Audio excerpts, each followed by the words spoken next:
Lisa was one small kid, she wanted to be one artist, one rock and roll guitar player, one drummer, one fashion designer. Small kid Lisa was all about the expression. But never did it occur to her she'd become one writer. When she became more older, she worked at Barnes & Noble, where she was reading one wide range of writers. She was taking classes at UH, majoring in English with an emphasis on creative writing. And she even got her first 2 poems published inside Between the Leaves, a gathering of writings by booksellers. But never did it occur to her she'd become one writer. She went on for graduate, teach composition, teach literature at KCC, published more of her writing in EV, Hydraulics, Bamboo Ridge, White Pacific Review, and in 2001, Tinfish Press published her chapbook, Sister Tom, an avant-garde collection of personal essay and critical research paper all intermingled.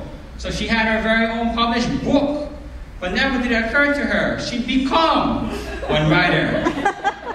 Flash forward some more. Just last year, the venerable Bamboo Ridge Press published her collection of short stories, Islands Linked by Ocean. So she gets 2 books now, but never did it occur to her she'd become one writer.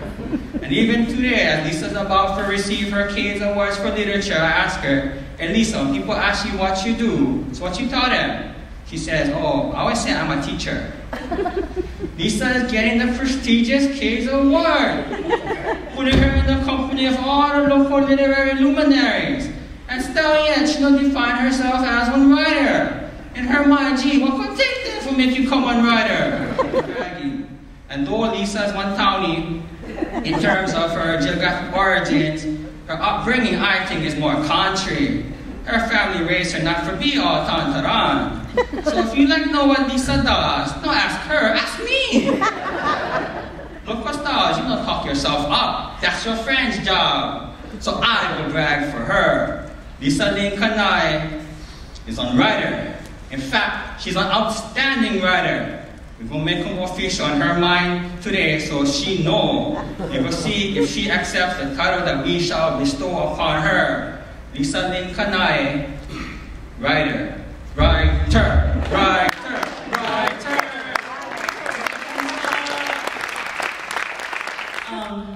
I don't know how long ago, maybe 7 years ago. Time passes so fast now, especially because I'm a teacher. I was up till about 4 o'clock in the morning, finishing a story for this collection, and working on it, revising it. And you don't know it's 4 o'clock in the morning, yeah, until you hear the newspaper hit the step, and you know the newspaper boy just delivered the newspaper. And I thought, oh, I did it again. I gotta go work in a couple hours. So I figured I'd go lie down, maybe about 2-3 hours, wake up, go teach. And which I did. And when I woke up in a total panic. And it was because I'm not getting enough rest and I'm tired. And the first thing that comes to my mind is, why do I do this? You know, why don't I just grow up? And then I went to work. And I happened to share an office with Linn Tonouchi.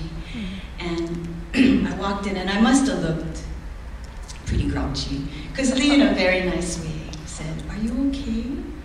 And I said, "You know what, how come we do this? How come I stay up all night writing this thing? I mean, who the hell could read it anyway? Nobody gonna want to read this stuff. Why don't I just grow up? Why don't I just kick it?" And you all know the answer, right?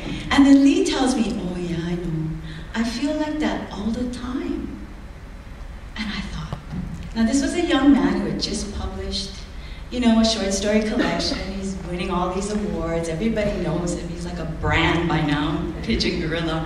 And I think Linn Tonouchi suffers from self-doubt. The Linn Tonouchi wonders if he's doing the right thing.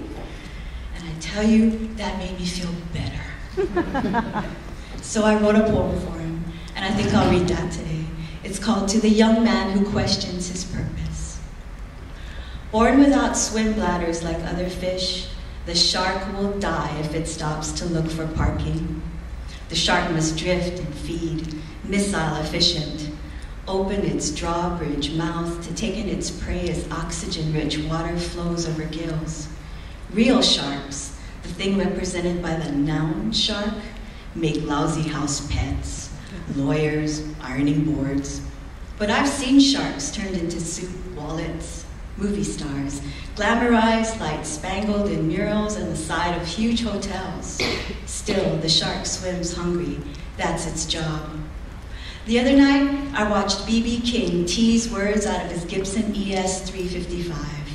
King couldn't stand up to perform 77-year-old knees. He sat on a folding chair in the center of the stage, wiggled like a 7-year-old boy strapped in an airplane seat. When his fat Holy Ghost voice left his belly, something told me there's more where that came from. He could not contain it. That it, never itemized by paycheck stubs or life insurance policies.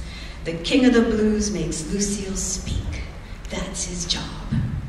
I can't stop thinking about that young man who drives so far he wonders if he's lost.